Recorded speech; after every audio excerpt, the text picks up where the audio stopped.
what's up? What's up? It's me, Jernavel. Welcome back to Automatic. And we are now comparing the two CVT belt from Uma Racing.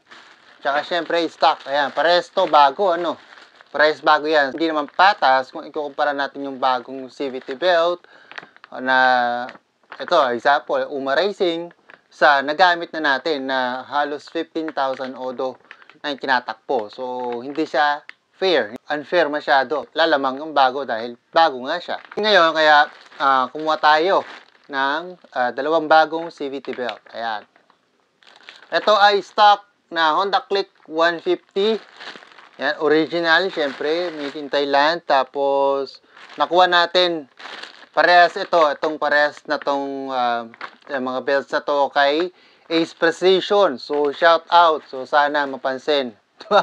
Ace Precision. Para lang din syempre sa mga viewers natin at para malaman kung anong pinagkaiba ng dalawa. Sa ngayon, hindi natin agad to matatesting on the road. Pero yung appearance niya, yun, makikita natin kung ano yung pinagkaiba ng dalawa. Maybe on the next video, matatesting natin on the road itong dalawa. Dahil syempre kailangan muna natin siya i-break in. Hindi naman to basta pagkabit, gamit agad, testing. Hindi lalabas ang totoong resulta rito dahil kahit paano may konting slides pa yan. And kailangan muna natin siya i-break in at least 100 km, So para mag-shape mismo yung belt sa gamit natin kasi depende pa rin yan sa mga pulley na ginagamit. May iba-ibang degree yan. So, yun. Kaya, i-break in muna natin parehas. Tsaka natin siya iti-testing on the road. For now, compare lang natin yung kanyang appearance, yung sukat, at let's see kung ano magiging benefits, kung ano mang pinakaiba nila. For the sake of this video, gagamit tayo ng Medida.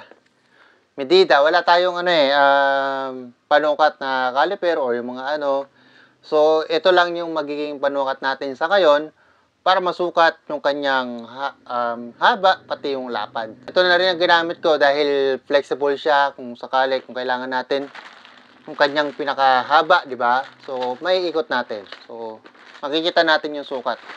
And, hindi man ito yung maging saktong sukat, at least, malalaman natin yung kaibahan nilang dalawa. Kasi sinukat siya sa isang panukat lamang. Siguro unahin na natin tong Uma Racing. Parehas to selyado, Pero kay Uma Racing kasi, resealable siya. Resealable, pwedeng buksan, pwede natin isarado ulit, diba? So kung meron kayong mga reserbang belt, pwede nyo ilagay sa lagyanan na to, While, sa stock, sealed din siya. Yan, makikita nyo naman, selyado yan, walang butas. Selyado, walang butas, so bagong-bago. And kapag binuksan mo to at binili mo sa tindahan tapos nagkamali ka pala, hindi mo na siya maibabalik kasi hindi siya resealable. Kasi kailangan nila sa tindahan, ito paano, selyado pa rin. Diba? Kasi makikita mo naman, transparent yung plastic, makikita mo naman na kung ano yung itsura. Let's say, nagkamali ka, pang 125 pala yung kailangan ko. Dapat puti yung ganito. So, di mo na kailangan siya buksan para lang makita. So, baga, siguro, pag bumili ka sa tindahan, makikita mo na eh. Dito naman tayo sa resealable. Ayan, bagong-bago. Ayan, Uma, ayan, para may ilaw. Kulay ng Uma Racing, ube, kulay ube. Amoy goma pa. Sa itsura, hindi na walang masyadong pinagkaiba kasi ganito rin naman ang design, di ba? Ng stock.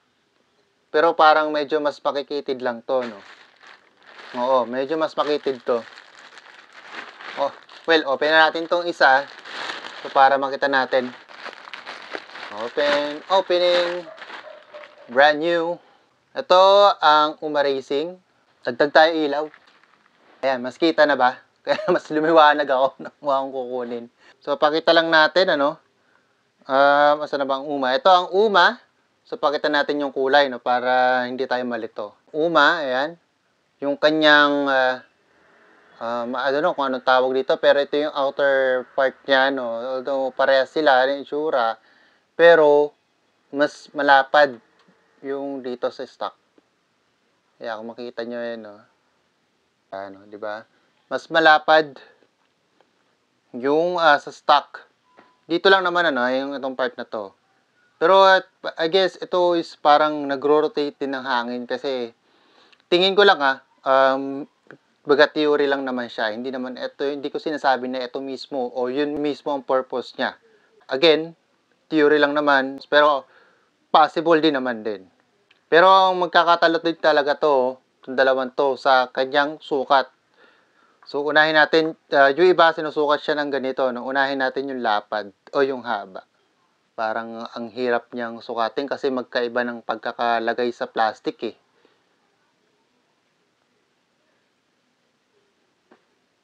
Ayan, dapat kasi pantay eh. From the top to side.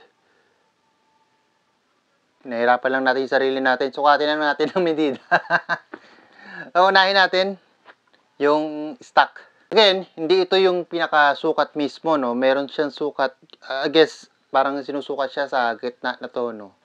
Pero, for the sake of this video, and just to compare the two belts, gagamit tayo ng medida. Ayan. So, kaya, medida ang ginamit natin kaya, para may ikot natin siya. Mga sanay. So, ang kanyang reading dito, base sa medida, is 83 centimeter point 7. So, 83.7 centimeter. Ngayon, centimeter ang ginagamit natin, yung maliliit. So, yun yung kanyang haba. Yung haba ng kanyang belt. 83.7. Dito tayo sa kabila. Sa Uma Racing, 83.7 sa stock. And si Uma Racing is, ayan, banat na banat. Walang natupi. Hindi matutupi ito ng medida lang. Ayan. Ang reading sa medida is 83.9. So, ang difference niya is 0.2 cm or 2 millimeters lang. So, medyo mahaba lang naman to ng konting-konti, ano. Pero, siguro mas maganda kung may compare natin din sa luma, ano. Some other video, bubukod natin, compare natin siguro yung bagong stock. Stock na bago sa lumang stock. Para makita natin kung anong nangyayari sa kanya after 15,000 or more or less ganung odo. Pero dito sa dalawa, may diferensya na 0.2 cm o 2 millimeters. Ayan, so mas mahaba ng 2 millimeters si Uma Racing kumpara kay stock. Yun naman ang sabi actually ni Uma Racing kasi ang sabi dito performance CVT belt. Ibig sabihin, for performance use, kung gusto mo ng mas maganda performance ng iyong motor, pwede to. Bore up tested. So, sa mga naka high RPM and nakakargado, uubra to. Pwede si Uma. So, ibig sabihin, matibay din, syempre. Possible, medyo gaganda top speed natin dahil mas mahaba yung belt. Kaya lang, base lang din sa experience ko, kapag medyo may kahabaan ng belt, syempre, hindi siya stretch talaga sa CVT natin dahil nga mahaba. May konting laylay, konti lang naman siguro at may possible na pumagpag. Pero depende pa rin yan talaga sa magiging lapad nito, no? Kasi kung same toe ng lapad, ganun ang possible na mangyari. Pero kung hindi, kung medyo makapal to ng konti, hindi, kasi may stretch na siya ng kapal. Pabawi sa kapal, parang ganun lang din. So, para malaman natin, tignan natin yung kapal ng kanyang width dito, yung kapal ng mismong belt. Unahin natin yung stock. Sa stock, kitang-kita na it's about 2 cm. Kung curious din kayo, mas maganda magsukat to ng caliper. So, ito sabi ko nga, para lang naman malaman natin yung diferensya ng dalawa. Ito, saktong 2 cm or 20 mm. Sa stock po yan. And, sukatin natin ang Uma Racing. Si Uma Racing naman, Si Uma Racing medyo mahaba or medyo makapal si Uma Racing. Si Uma Racing ay lumalabas na 2.1 cm or 21 millimeters. The difference na 1 mm sa kapal. Sa mga gumagamit ng pulley washer o magic washer, kung pwede nyo i-correct pwede nyo akong i-correct dito, no? So, pwede kayong magdagdag ng washer o sa mga hindi pa gumagamit ng washer, pwede kayong magdagdag ng washer dahil mas makapal nga ito. So, para hindi siya masyadong angat kasi pag walang washer yung pulley nyo, dahil nga makapal to, medyo angat to sa pulley. Ang gagawin lang naman natin, magdadagdag tayo ng 1 mm na washer, so para bumalik siya sa dati niyang tono.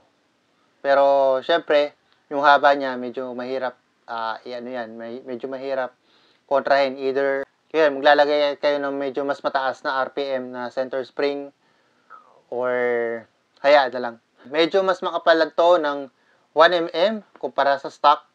Mas makapal si Uma Racing ng 1 mm kumpara sa stock. Si Uma Racing naman, gumagawa talaga ng mga performance parts. Kaya, ganito yung kanyang sukat. Oh, by the way, ito napansin ko lang.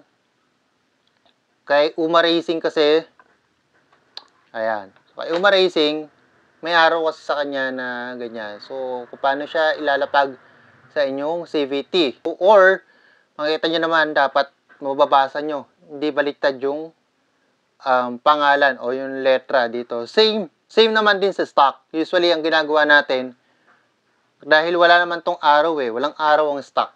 Walang arrow siya. Pero ang ginagawa natin dito, dapat basa natin yung pangalan. Example, ito. May nakalagay na Honda. Hindi siya dapat nakabaliktad yung basa. Dapat, pagka nilagay mo siya, mababasa mong Honda yon. Hindi siya baliktad na pag ano. So, ganoon ang pagkakabit natin. And wala namang basehan yon talaga yung tungkol dito sa stock, pero simula nung nabili ko yon at yung motor natin at na first time na nabaklas, napansin ko lang na ganun yung pagkakabit niya. At simula nun, ganun ko lang din siya kinakabit. So, kung paano ko siya nakita na binaklas, ganun lang din ko siya pinabalik.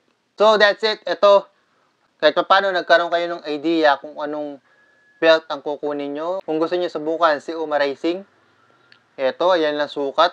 At mas medyo magkakaroon kayo ng idea kung paano kayo magtutono sa mga CVT nyo.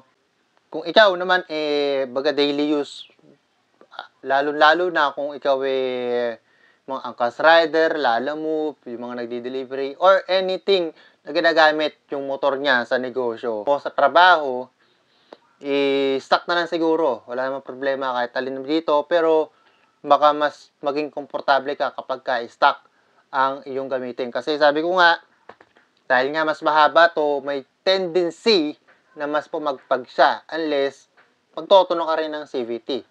Sa stock, kahit pa paano, di ba, medyo kabisado mo na. Pero, goods din naman to in terms of performance. Again, sabi ko nga, sa mga gusto ng performance sa motor nila, yung mga racing, yung mga ganyan, maganda rin gamitin yung mga ganitong klaseng belt. At nakakadagdag din talaga sa performance sa kanilang CVT. Hindi naman lahat ng pyesa is para sa lahat ng tao.